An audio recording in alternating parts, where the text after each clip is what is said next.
ਮੌਤ ਅਨੇਕ ਕਿਸਮਾਂ ਨਾਲ ਹਰ ਰੋਜ਼ ਵਾਪਰਦੀ ਹੈ।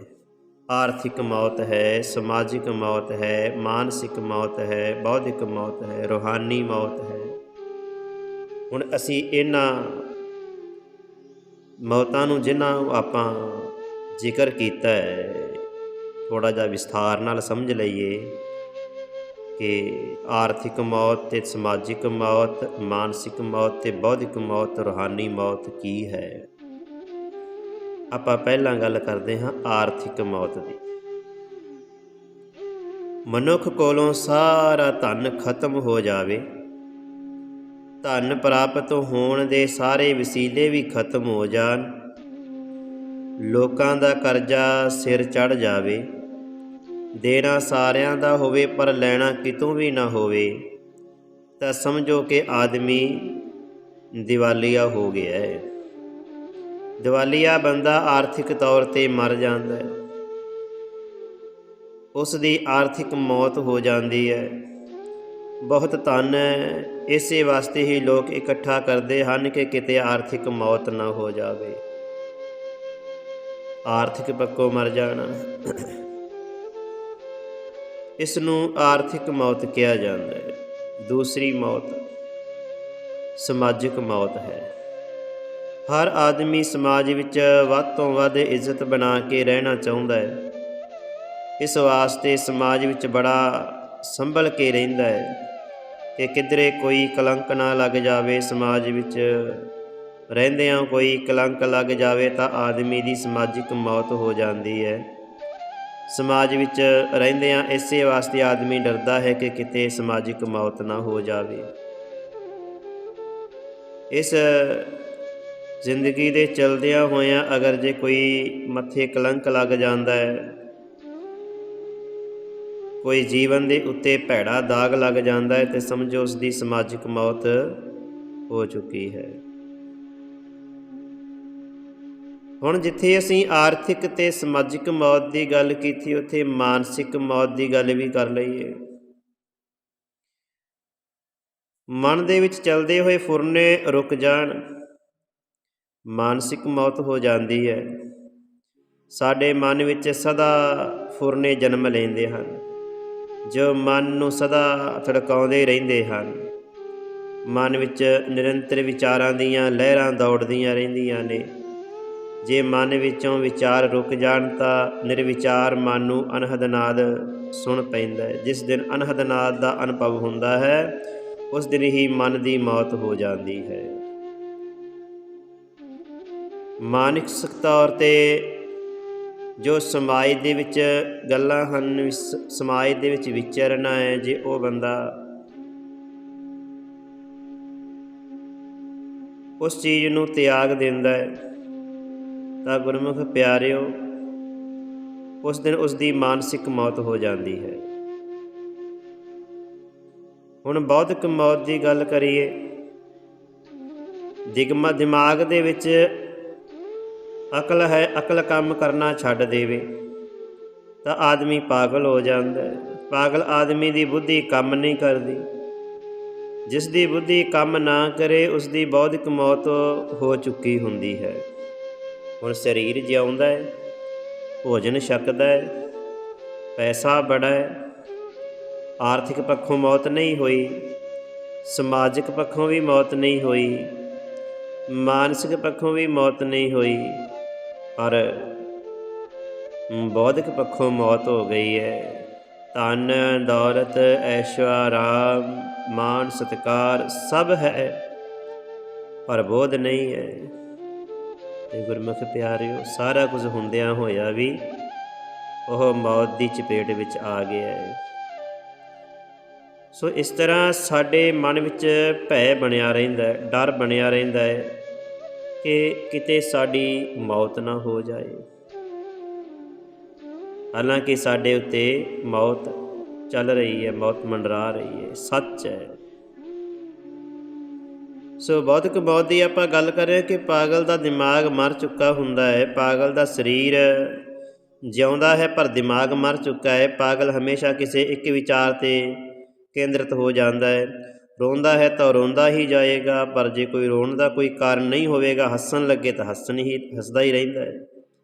ਨਾ ਕੋਈ ਮਤਲਬ ਤੇ ਨਾ ਕੋਈ ਕਾਰਨ, ਦੌੜਨ ਲੱਗੇ ਤਾਂ ਦੌੜਦਾ ਹੀ ਜਾਏਗਾ, ਪਰ ਉਸ ਦੀ ਕੋਈ ਮੰਜ਼ਿਲ ਨਹੀਂ ਹੁੰਦੀ। ਦਰਅਸਲ ਪਾਗਲ ਦਾ ਕੋਈ ਸੈਂਟਰਲ ਆਈਡੀਆ ਨਹੀਂ ਹੁੰਦਾ, ਕਿਉਂਕਿ ਉਸ ਅੰਦਰ ਸੋਚਣੀ ਨਹੀਂ ਹੁੰਦੀ, ਦਿਮਾਗ ਮਰ ਗਿਆ ਹੈ। ਇਸ ਨੂੰ ਕਿਹਾ ਜਾਂਦਾ ਹੈ ਬੌਧਿਕ ਮੌਤ।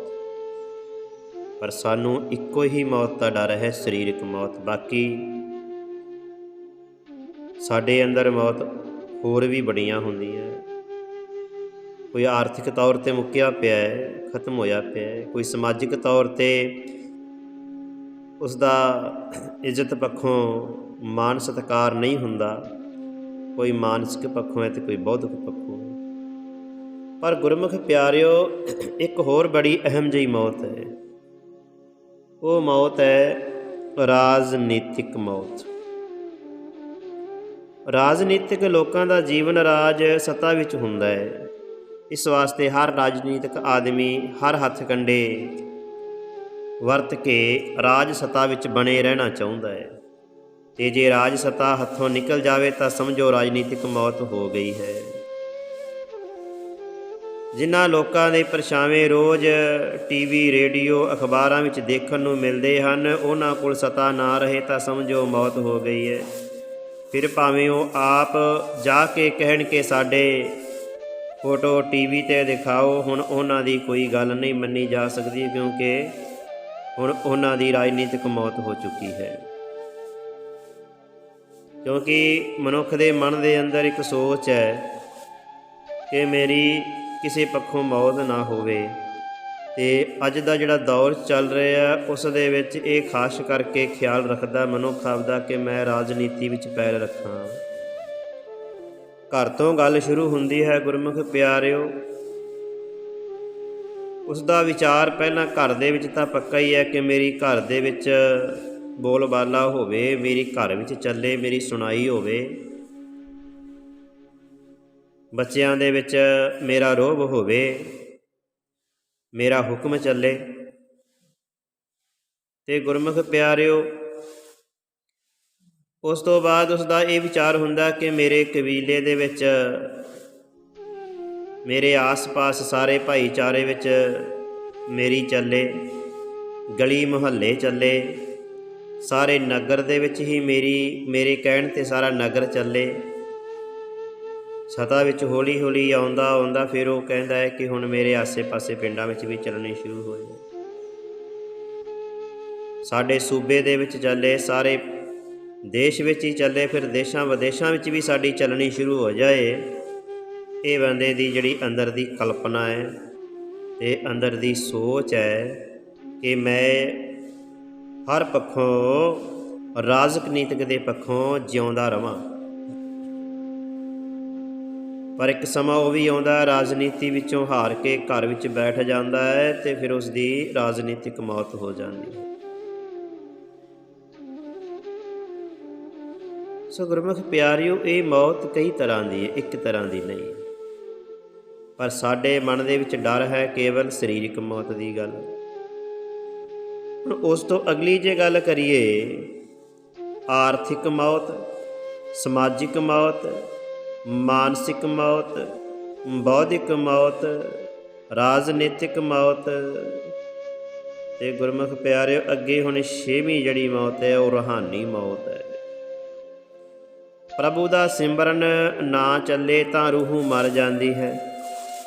ਇਸ ਨੂੰ ਕਹਿੰਦੇ ਹਨ ਰੂਹਾਨੀ ਮੌਤ ਹੋ ਗਈ, ਕਿ ਰੂਹਾਨੀ ਬੰਦਾ ਕੋਈ ਮਿਲਦਾ ਨਹੀਂ, ਕਿ ਸੰਤ, ਕੋਈ ਸਾਧੂ ਕਿੱਥੇ ਪੂਰਾ ਮਿਲਦਾ ਹੈ। ਰੂਹਾਨੀ ਤੌਰ 'ਤੇ ਕਰੀਬਨ ਸਾਰਾ ਸੰਸਾਰ ਬਿਮਾਰ ਹੈ। ਹਰ ਬਿਮਾਰੀ ਦੁੱਖ ਨੂੰ ਜਨਮ ਦਿੰਦੀ ਹੈ। ਰੂਹਾਨੀ ਤੌਰ 'ਤੇ ਸਾਰਾ ਸੰਸਾਰ ਹੀ ਦੁਖੀ ਨਜ਼ਰ ਆਉਂਦਾ ਹੈ। ਘਰ ਵਿੱਚ ਸਾਰੇ ਸੁੱਖਾਂ ਦੇ ਸਾਧਨ ਹੋਣ ਦੇ ਬਾਵਜੂਦ ਵੀ ਆਦਮੀ ਰੂਹ ਕਰਕੇ ਬੜਾ ਦੁਖੀ ਹੁੰਦਾ ਹੈ। ਇਸੇ ਕਰਕੇ ਹੀ ਸ਼ਾਇਦ ਗੁਰੂ ਨਾਨਕ ਸਾਹਿਬ ਜੀ ਨੇ ਇਹ ਕਿਹਾ ਹੈ, ਨਾਨਕ ਦੁਖੀਆ ਸਭ ਸੰਸਾਰ। ਕਿਸੇ ਨਾ ਕਿਸੇ ਤਰ੍ਹਾਂ ਮੌਤ ਹਰ ਰੋਜ਼ ਅਤੇ ਹਰ ਪਲ ਜੀਵਨ ਦੇ ਵਾਪਰਦੀ ਹੈ। ਪਰ ਮੌਤ ਦੀ ਕਲਾ, ਜਿਸ ਕਲਾ ਨਾਲ ਵਾਪਰਦੀ ਹੈ, ਉਸ ਦਾ ਪਤਾ ਨਹੀਂ ਲੱਗਦਾ। ਜੀਵ ਅਚੇਤ ਹੈ, ਜੀਵ ਦਾ ਧਿਆਨ ਜੀਵਨ ਵੱਲ ਹੈ, ਪਰ ਮੌਤ ਹਰ ਰੋਜ਼ ਆਪਣੇ ਢੰਗ ਨਾਲ ਵਾਪਰਦੀ ਹੀ ਜਾਂਦੀ ਹੈ।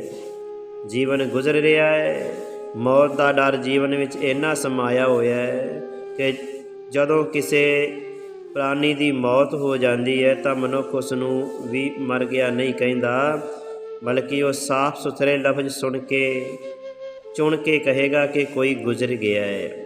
ਹੁਣ ਗੁਜ਼ਰ ਜਾਣ ਦਾ ਅਰਥ ਹੁੰਦਾ ਕੋਈ ਲੰਘ ਗਿਆ ਹੈ, ਕੋਈ ਅੱਗੇ ਤੁਰ ਗਿਆ ਹੈ, ਕੋਈ ਅੱਗੇ ਤੁਰ ਗਿਆ। ਲਾਹੌਰ ਦੀ ਭਾਸ਼ਾ ਦੇ ਵਿੱਚ ਇਸ ਨੂੰ ਜਿਸ ਤਰ੍ਹਾਂ ਆਪਾਂ ਕਿਸੇ ਨੂੰ ਪੁੱਛ ਲਈਏ ਕਿ ਕੋਈ ਫਲਾਣਾ ਬੰਦਾ ਕਿੱਥੇ ਗਿਆ ਹੈ, ਤਾਂ ਅੱਗੋਂ ਘਰ ਵਿੱਚੋਂ ਆਵਾਜ਼ ਆਉਂਦੀ ਹੈ ਕਿ ਚੜ੍ਹਦੇ ਪਾਸੇ ਨੂੰ ਗੁਜ਼ਰਿਆ। ਆਪਾਂ ਕਹਿ ਦਿੰਦੇ ਚੜ੍ਹਦੇ ਪਾਸੇ ਨੂੰ ਗਿਆ, ਉਹ ਕਹਿੰਦੇ ਚੜ੍ਹਦੇ ਪਾਸੇ ਨੂੰ ਗੁਜ਼ਰ ਗਿਆ। ਗੁਜ਼ਰ ਗਿਆ ਸ਼ਬਦ ਦਾ ਭਾਵ ਹੁੰਦਾ ਗਿਆ ਚਲਾ ਹੈ।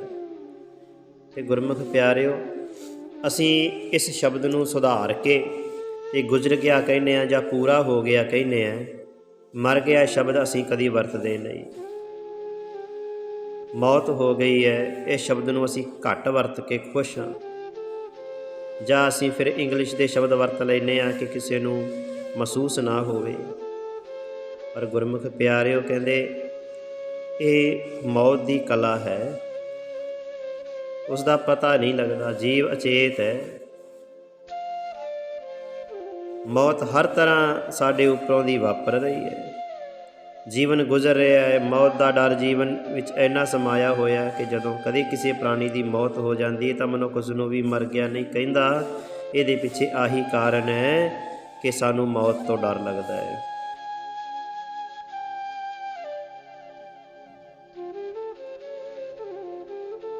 ਪਰ ਜੇ ਇਸ ਲਫ਼ਜ਼ ਦੀ ਹਕੀਕਤ ਨੂੰ ਦੇਖਿਆ ਜਾਏ ਤਾਂ ਇਹ ਵੀ ਇੱਕ ਸੱਚਾਈ ਹੈ ਕਿ ਹਰ ਜੀਵ ਥੋੜ੍ਹਾ ਥੋੜ੍ਹਾ ਗੁਜ਼ਰ ਰਿਹਾ ਹੈ, ਥੋੜ੍ਹਾ ਥੋੜ੍ਹਾ ਗੁਜ਼ਰ ਰਿਹਾ ਹੈ। ਸਿਆਣਿਆਂ ਨੇ ਇਸ ਸੰਸਾਰ ਨੂੰ ਮੁਸਾਫਰਖਾਨਾ ਕਿਹਾ ਹੈ। ਮੁਸਾਫਰਖਾਨੇ ਦੀ ਹਕੀਕਤ ਇਹੀ ਹੁੰਦੀ ਹੈ ਕਿ ਤਰ੍ਹਾਂ ਤਰ੍ਹਾਂ ਦੇ ਮੁਸਾਫਿਰ ਅਨੇਕਾਂ ਥਾਵਾਂ ਤੋਂ ਆ ਕੇ ਮੁਸਾਫਰਖਾਨੇ ਵਿੱਚ ਰਾਤ ਕੱਟਦੇ ਹਨ।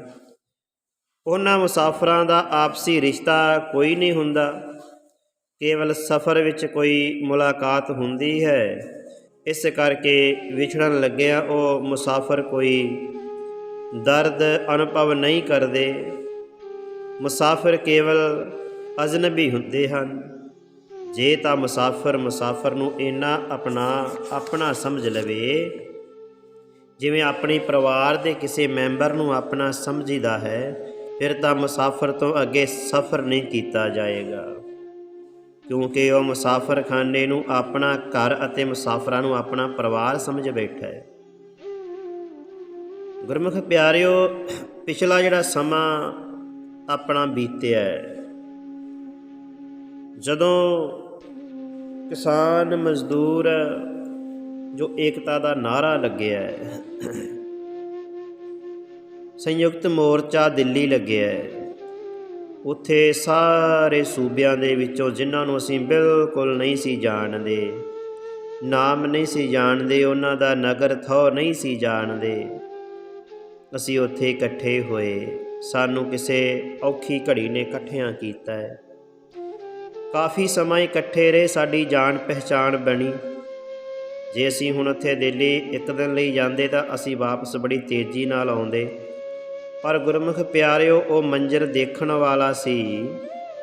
ਜਦੋਂ ਸੰਯੁਕਤ ਮੋਰਚਾ ਸਮਾਪਤ ਹੋਇਆ, ਫਤਿਹ ਹੋਇਆ, ਜਦੋਂ ਜਿੱਤ ਪ੍ਰਾਪਤ ਹੋਈ ਹੈ, ਕਿਸੇ ਤਰ੍ਹਾਂ ਵੀ ਹੋਈ, ਬਹੁਤ ਕੁਛ ਆਪਾਂ ਨੂੰ ਗਵਾਉਣਾ ਵੀ ਪਿਆ ਹੈ। ਪਰ ਗੁਰਮੁਖ ਪਿਆਰਿਓ, ਜਦੋਂ ਘਰਾਂ ਦੀ ਵਾਪਸੀ ਹੋਈ ਹੈ ਨਾ ਲੋਕਾਂ ਦੀ, ਇੱਕ ਦੂਜੇ ਦੇ ਗਲ ਲੱਗ ਕੇ ਰੋਏ, ਕਿਉਂਕਿ ਉਹ ਆਪਣਾ ਪਰਿਵਾਰ ਸਮਝ ਬੈਠੇ ਸੀ। ਇੱਕ ਦੂਜੇ ਨੂੰ ਆਪਣਾ ਭਾਈ ਭੈਣਾ ਪਰਿਵਾਰ ਵਾਂਗੂ ਸਭ ਉੱਥੇ ਰਹੇ। 1 ਸਾਲ ਤੋਂ ਉੱਪਰ ਸਮਾਂ ਲਾਇਆ ਅਤੇ ਉਹ ਮੁਸਾਫਿਰ ਸਨ, ਪਰ ਮੁਸਾਫਰਾਂ ਨੇ ਆਪਣਾ ਪਰਿਵਾਰ ਸਮਝ ਲਿਆ, ਆਪਣੇ ਆਪ ਨੂੰ ਇੱਕ ਦੂਜੇ ਦਾ ਬੜਾ ਵੱਡਾ ਚੰਗਾ ਰਿਸ਼ਤੇਦਾਰ ਸਮਝ ਲਿਆ। ਰਿਸ਼ਤੇਦਾਰੀ ਤਰ੍ਹਾਂ ਇੱਕ ਦੂਜੇ ਨਾਲ ਵਰਤਣਾ, ਭੈਣ ਭਾਈਆਂ ਤਰ੍ਹਾਂ ਵਰਤਣਾ। ਜਦੋਂ ਫਿਰ ਵਿਛੋੜਾ ਪਿਆ ਅਤੇ ਗੁਰਮੁਖ ਪਿਆਰਿਓ, ਉਹ ਜਿਹੜਾ ਜਿੱਥੇ ਖੁਸ਼ੀ ਹੋਣੀ ਚਾਹੀਦੀ ਸੀ ਨਾ, ਆਉਣ ਲੱਗਿਆ, ਅਤੇ ਉਸ ਵਕਤ ਫਿਰ ਸਾਰੇ ਜਿੰਨੇ ਲੋਕ ਪੰਜਾਬ ਤੋਂ, ਹਰਿਆਣੇ ਤੋਂ, ਯੂਪੀ, ਜਿੱਥੋਂ ਵੀ ਦਿੱਲੀ ਉੱਥੇ ਇਕੱਠੇ ਹੋਏ ਸਨ। ਉੱਥੋਂ ਨਿਕਲਣ ਲੱਗਿਆਂ, ਉੱਥੋਂ ਘਰੇ ਵਾਪਸੀ ਪਰਤਣ ਲੱਗਿਆਂ ਇੱਕ ਦੂਜੇ ਦੀ ਗੱਲ ਲੱਗ ਕੇ ਰੋਏ, ਕਿਉਂਕਿ ਉਹਨਾਂ ਨੇ ਸਾਰੀ ਹੀ ਮਨੁੱਖਤਾ ਜਿਹੜੀ ਇਕੱਠੀ ਹੋਈ ਸੀ ਉਹਨਾਂ ਨੂੰ ਆਪਣਾ ਪਰਿਵਾਰ ਸਮਝ ਲਿਆ ਸੀ। ਇਸ ਕਰਕੇ ਗੁਰਮੁਖ ਪਿਆਰਿਓ, ਜੇ ਤਾਂ ਮੁਸਾਫਰਾਂ ਨੂੰ ਆਪਣਾ ਆਪਦਾ ਸਮਝ ਲਿਆ, ਫਿਰ ਤਾਂ ਉਹਨਾਂ ਤੋਂ ਵਿਛੜਨ ਲੱਗਿਆਂ ਸਾਨੂੰ ਦੁੱਖ ਹੋਏਗਾ। ਜੇ ਅਸੀਂ ਆਪਣਾ ਨਹੀਂ ਸਮਝਿਆ ਤਾਂ ਫਿਰ ਸਾਨੂੰ ਉੱਥੋਂ ਤੁਰਨ ਲੱਗਿਆਂ ਕੋਈ ਦੁੱਖ ਨਹੀਂ ਹੋਏਗਾ। ਸੋ ਇਸ ਕਰਕੇ ਗੁਰਮੁਖ ਪਿਆਰਿਓ, ਉਹ ਮੁਸਾਫਰ ਖਾਨੇ ਨੂੰ ਆਪਣਾ ਘਰ ਅਤੇ ਮੁਸਾਫਰਾਂ ਨੂੰ ਆਪਣਾ ਪਰਿਵਾਰ ਸਮਝ ਬੈਠਾ ਹੈ। ਅਤੇ ਗੁਰੂ ਜੀ ਮਹਾਰਾਜ ਦਾ ਫਰਮਾਨ ਹੈ ਕਿ ਦੁਨੀਆ ਇੱਕ ਮੁਸਾਫਰ ਖਾਨਾ ਹੈ। ਇਸ ਮੁਸਾਫਰ ਖਾਨੇ ਦਾ ਹਰ ਜੀਵ ਅਨੇਕਾਂ ਥਾਵਾਂ 'ਤੇ ਅਤੇ ਅਨੇਕਾਂ ਜਨਮਾਂ ਤੋਂ ਯਾਤਰਾ ਕਰਦਾ ਹੋਇਆ ਇਸ ਮਨੁੱਖ ਜਨਮ ਦੇ ਵਿੱਚ ਆਉਂਦਾ ਹੈ।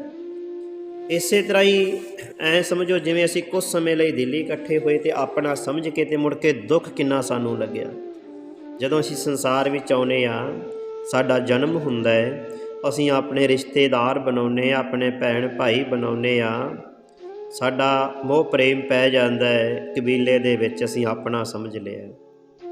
ਉਸ ਸਮੇਂ ਅਸੀਂ ਮੌਤ ਨੂੰ ਭੁੱਲ ਗਏ ਕਿ ਇੱਕ ਨਾ ਇੱਕ ਦਿਨ ਸਾਡੇ ਵਿੱਚੋਂ ਹੌਲੀ ਹੌਲੀ ਕਰਕੇ ਸਾਰਿਆਂ ਨੇ ਵਿਛੋੜਾ ਦੇ ਜਾਣਾ। ਜਦੋਂ ਵਿਛੋੜੇ ਦੀ ਗੱਲ ਹੁੰਦੀ ਉਦੋਂ ਫਿਰ ਦੁੱਖ ਆਉਂਦਾ ਹੈ, ਕਿਉਂਕਿ ਕਈ ਜਨਮ ਭਏ ਕੀਟ ਪਤੰਗਾ, ਕਈ ਜਨਮ ਗਜ ਮੀਨ ਕੁਰੰਗਾ, ਜਮ ਜਮ ਮਰੈ ਮਰੈ ਫਿਰ ਜੰਮੇ, ਬਹੁਤ ਸਜਾਏ ਪਿਆ ਦੇਸ ਲੰਮੇ। ਜਨਮ ਦੇ ਨਾਲ ਹੀ ਇੱਕ ਤਨ ਮਿਲ ਜਾਂਦਾ ਹੈ। ਫਿਰ ਇਹ ਜੀਵ ਪਹਿਲਾ ਤਨ ਛੱਡ ਕੇ ਦੂਜੇ ਜਨਮ ਯਾਨੀ ਕਿ ਸਰੀਰ ਰਾਹੀਂ ਸਫ਼ਰ ਕਰਨ ਲੱਗ ਜਾਂਦਾ ਹੈ। ਅਤੇ ਇਸ ਤਰ੍ਹਾਂ ਇਹ ਜੀਵ ਅਨੰਤ ਕਾਲ ਤੋਂ ਸਫ਼ਰ ਵਿੱਚ ਹੈ। ਸਫ਼ਰ ਕਦੋਂ ਮੁੱਕੇਗਾ ਇਸ ਬਾਰੇ ਇਸ ਜੀਵ ਨੂੰ ਕੋਈ ਗਿਆਨ ਨਹੀਂ, ਪਰ ਜੀਵਨ ਯਾਤਰਾ ਵਿੱਚ ਜੀਵ ਨੂੰ ਅਸੀਂ ਜਨਮ ਮਰਨ ਦੀ ਸਜ਼ਾ ਕੱਟਦੇ ਹੋਏ ਦੇਖ ਸਕਦੇ ਹਾਂ, ਯਾਨੀ ਕਿ ਦੁੱਖ ਸੁੱਖ ਭੋਗਦੇ ਹੋਏ ਦੇਖ ਸਕਦੇ ਹਾਂ। ਜਨਮ ਕੋਈ ਸੁੱਖ ਨਹੀਂ ਹੈ। ਇਹ ਵੀ ਸਾਡੇ ਮਨ ਦਾ ਭੁਲੇਖਾ ਹੋਵੇ ਕਿਤੇ ਕਿ ਜਨਮ ਸੁੱਖ ਹੈ। ਜਨਮ ਤਾਂ ਹਮੇਸ਼ਾ ਦੁੱਖ ਲੈ ਕੇ ਆਉਂਦਾ ਹੈ। ਜਨਮ ਦੇ ਵਿੱਚ ਉਤਰਾਅ ਚੜ੍ਹਾਅ ਆਉਂਦਾ ਹੈ, ਗਰੀਬੀ ਅਮੀਰੀ ਆਉਂਦੀ ਹੈ, ਭੈਣ ਭਾਈਆਂ ਦਾ ਦੁੱਖ ਸੁੱਖ ਵੇਖਣ ਨੂੰ ਮਿਲਦਾ ਹੈ। ਕੋਈ ਬਣਦਾ ਦਿਖਦਾ ਹੈ, ਕੋਈ ਉਜੜਦਾ ਦਿਖਦਾ ਹੈ, ਕਿਤੇ ਖੁਸ਼ੀ ਕਿਤੇ ਗਮ, ਕੀ ਕੁਛ ਸਾਡੀ ਜ਼ਿੰਦਗੀ ਦੇ ਵਿੱਚ ਆਉਂਦਾ ਹੈ। ਜੀਵਨ ਹੀ ਤਾਂ ਬੰਦੇ ਦਾ ਦੁੱਖ ਹੈ, ਮੌਤ ਬਾਅਦ ਕਾਹਦਾ ਦੁੱਖ ਹੈ। ਜੀਵਨ ਹੀ ਮਨੁੱਖ ਦਾ ਦੁੱਖ ਹੈ। ਪਰ ਉਹ ਜੀਵਨ ਜਿਹੜਾ ਦੁੱਖ ਤੋਂ ਸੁੱਖ ਵਿੱਚ ਬਦਲਣਾ ਹੋਵੇ ਤਾਂ ਫਿਰ ਉਹ ਸਤਿਗੁਰ ਦੇ ਨਾਮ ਦੀ ਓਟ ਚਾਹੀਦੀ ਹੈ, ਨਾਮ ਦਾ ਆਸਰਾ ਚਾਹੀਦਾ ਹੈ। ਫਿਰ ਜਾ ਕੇ ਕਿਤੇ ਸਤਿਗੁਰੂ ਜੀ ਦੀ ਖੁਸ਼ੀ ਮਿਲਦੀ ਹੈ, ਫਿਰ ਜਾ ਕੇ ਕਿਤੇ ਸਾਨੂੰ ਇਸ ਜੀਵਨ ਦਾ ਆਨੰਦ ਮਿਲਦਾ ਹੈ। ਜੇ ਕਿਤੇ ਕਹੀਏ ਵੀ ਅਸੀਂ ਰੱਬ ਦੇ ਨਾਮ ਦੇ ਨਾਲ ਨਾ ਜੁੜੀਏ ਅਤੇ ਅਸੀਂ ਖੁਸ਼ੀਆਂ ਪ੍ਰਾਪਤ ਕਰ ਲਈਏ, ਇੱਥੇ ਵੱਡੇ ਵੱਡੇ ਧਨਾਢ ਵੀ ਦੁਖੀ ਹੁੰਦੇ ਦੇਖੇ ਜਾਂਦੇ ਹਨ। ਪੈਸੇ ਨਾਲ, ਧਨ ਦੌਲਤ ਨਾਲ ਸੁੱਖ ਦੀ ਪ੍ਰਾਪਤੀ ਨਹੀਂ ਹੁੰਦੀ। ਇਹ ਸਾਡੇ ਮਨ ਦਾ ਭੁਲੇਖਾ ਹੈ। ਪਹਿਲਾਂ ਆਪਾਂ ਆਰਥਿਕ ਮੌਤ ਦੀ ਗੱਲ ਕਰ ਲਈ ਹੈ ਨਾ। ਇਹ ਆਰਥਿਕ ਪੱਖੋਂ, ਪੈਸੇ ਪੱਖੋਂ ਤਕੜਾ ਹੋ ਸਕਦਾ, ਪਰ ਕੋਈ ਨਾ ਕੋਈ ਹੋਰ ਐਸੀਆਂ ਘਟਨਾਵਾਂ ਦੇ ਨਾਲ ਉਸ ਦਾ ਜੀਵਨ ਜੁੜਿਆ ਹੁੰਦਾ ਹੈ ਕਿ ਉਹ ਪੈਸੇ ਪੱਖੋਂ, ਆਰਥਿਕ ਪੱਖੋਂ ਤਾਂ ਦੁਖੀ ਨਹੀਂ ਹੁੰਦਾ, ਪਰ ਹੋਰ ਬੜੀਆਂ ਐਸੀਆਂ ਕਹਾਣੀਆਂ ਵਾਪਰੀਆਂ ਹੁੰਦੀਆਂ ਹਨ ਜਿਨ੍ਹਾਂ ਕਰਕੇ ਉਹ ਦੁਖੀ ਹੁੰਦਾ ਹੈ। ਐਵੇਂ ਤਾਂ ਨਹੀਂ ਕਹਿੰਦੇ ਕਿ ਜੇ ਸੁਖ ਦੇਹ ਤਾਂ ਤੁਝੇ ਅਰਾਧੀ, ਦੁੱਖ ਵੀ ਤੁਝੇ ਧਿਆਈ, ਜੇ ਭੁੱਖ ਦੇਹ ਤਾਂ ਇਤਿ ਹੀ ਰਾਜਾ, ਦੁੱਖ ਵਿੱਚ ਸੁੱਖ ਮਨਾਈ।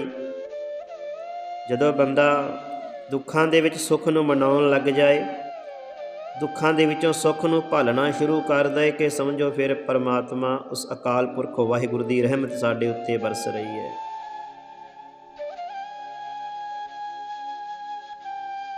ਮਨੁੱਖ ਦੇ ਨਾਲ ਹੀ ਇੱਕ ਤਨ ਮਿਲਦਾ ਅਤੇ ਫਿਰ ਇਹ ਜੀਵ ਪਹਿਲਾਂ ਤਨ ਛੱਡ ਕੇ ਦੂਜੇ ਜਨਮ ਯਾਨੀ ਕਿ ਸਰੀਰ ਰਾਹੀਂ ਸਫ਼ਰ ਕਰਨ ਲੱਗ ਜਾਂਦਾ ਹੈ।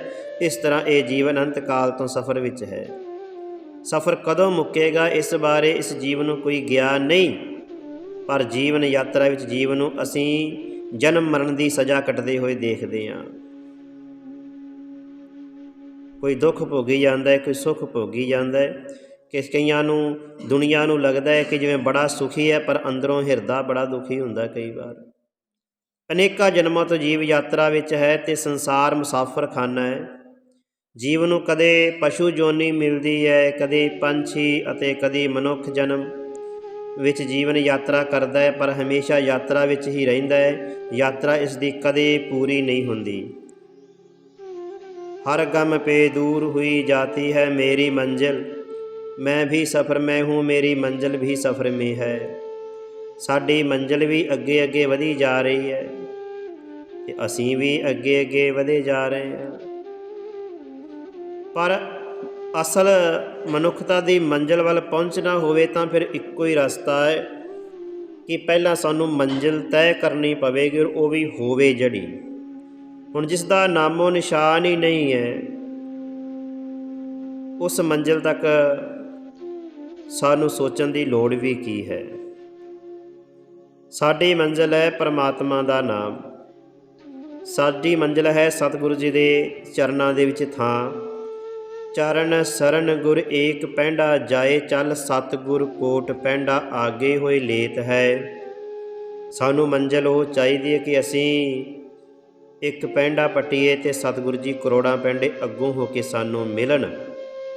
ਸਾਡੀ ਉਹ ਤਾਂ ਮੰਜ਼ਿਲ ਹੋ ਸਕਦੀ ਹੈ ਪੂਰੀ। ਅਤੇ ਗੁਰਮੁਖ ਪਿਆਰਿਓ, ਜਿਸ ਮੰਜ਼ਿਲ ਦਾ ਥਾਂ ਥੇ ਨਹੀਂ, ਜਿਹੜੀ ਖੁਦ ਹੀ ਆਪ ਹੀ ਮੰਜ਼ਿਲ ਗਾਂਹ ਤੁਰੀ ਜਾ ਰਹੀ ਹੈ। ਮੰਨ ਲਓ ਹੁਣ ਸਾਡੇ ਮਨ ਦਾ ਸੁਭਾਅ ਹੈ ਕਿ ਅਸੀਂ ਸਾਡਾ ਕੱਚਾ ਘਰ ਹੈ, ਪੱਕਾ ਪਾ ਲਈਏ। ਅਸੀਂ ਪੱਕਾ ਪਾ ਲਿਆ, ਪੱਕੇ ਤੋਂ ਹੀ ਹੋਇਆ ਕਿ ਨਹੀਂ ਹੁਣ ਆਪਾਂ ਕੋਠੀ ਖੜੀ ਕਰ ਲਈਏ, ਕੋਠੀ ਪਾ ਲਈਏ।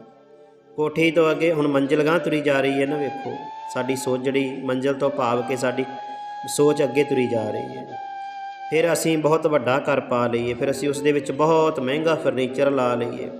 ਮਤਲਬ ਕੋਈ ਅੰਤ ਨਹੀਂ ਹੈ ਦੁਨੀਆ ਦੇ ਵਿੱਚ, ਅਮੀਰੀ ਦਾ ਕੋਈ ਅੰਤ ਨਹੀਂ ਹੈ। ਅਸੀਂ ਅਮੀਰੀ ਵੱਲ ਨੂੰ ਭੱਜਦੇ ਹਾਂ ਗੁਰਮੁਖ ਪਿਆਰਿਓ। ਜਦੋਂ ਅਮੀਰੀ ਵੱਲ ਨੂੰ ਭੱਜਦੇ ਹਾਂ ਤਾਂ ਇਹਦਾ ਕੋਈ ਮੰਜ਼ਿਲ ਨਹੀਂ ਹੈ। ਅਮੀਰ ਜਿਹੜਾ ਹੈ ਉਹ ਅਖੀਰ 'ਤੇ ਜਾ ਕੇ ਫਿਰ ਸਭ ਤੋਂ ਵੱਡਾ ਗਰੀਬ ਹੋ ਜਾਂਦਾ ਹੈ। ਇਸ ਕਰਕੇ ਮੰਜ਼ਿਲ ਖਤਮ, ਕਹਾਣੀ ਖਤਮ। ਪਰ ਜੇ ਗੁਰਮੁਖ ਪਿਆਰਿਓ ਨਾਮ ਵੱਲ ਤੁਰ ਪਏ, ਗੁਰੂ ਸਾਹਿਬ ਜੀ ਦੇ ਚਰਨਾਂ ਅਤੇ ਸਰਨਾਂ ਦੇ ਵੱਲ ਤੁਰ ਪਏ, ਚਰਨ ਸਰਨ ਗੁਰ ਏਕ ਪੈਂਡਾ, ਜਾਏ ਚੱਲ ਸਤਿਗੁਰ ਕੋਟ ਪੈਂਡਾ, ਆਗੇ ਹੋਏ ਲੇਤ ਹੈ।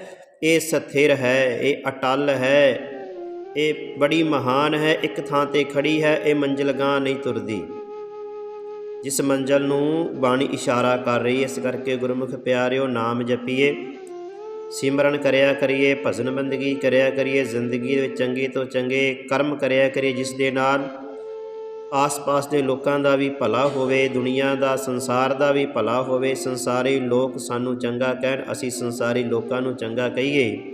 ਸਾਡੇ ਵਿੱਚ ਪਿਆਰ ਹੀ ਪਿਆਰ ਹੋਵੇ, ਨਫ਼ਰਤ ਕਿਤੇ ਵੀ ਨਾ ਹੋਵੇ। ਤਾਂ ਪਰਮਾਤਮਾ ਦਾ ਸਿਮਰਨ ਕਰਦੇ ਹੋਏ ਆਪਣੀ ਜ਼ਿੰਦਗੀ ਨੂੰ ਬਤੀਤ ਕਰੀਏ। ਇਹੀ ਸਾਡੇ ਗੁਰੂ ਸਾਹਿਬ, ਸਾਡੇ ਸੰਤ, ਸਾਡੇ ਫਕੀਰ ਇਹੀ ਉਪਦੇਸ਼ ਦਿੰਦੇ ਹਨ। ਸੋ ਬਾਕੀ ਦੀ ਵਿਚਾਰ ਆਪਾਂ ਅਗਲੇ ਦਿਨ ਕਰਾਂਗੇ। ਇੱਥੇ ਆਪਾਂ ਸਮਾਪਤੀ ਕਰਦੇ ਹੋਈਆਂ ਭੁੱਲਾਂ ਦੀ ਖਿਮਾ। ਵਾਹਿਗੁਰੂ ਜੀ ਕਾ ਖਾਲਸਾ, ਵਾਹਿਗੁਰੂ ਜੀ ਕੀ ਫਤਿਹ।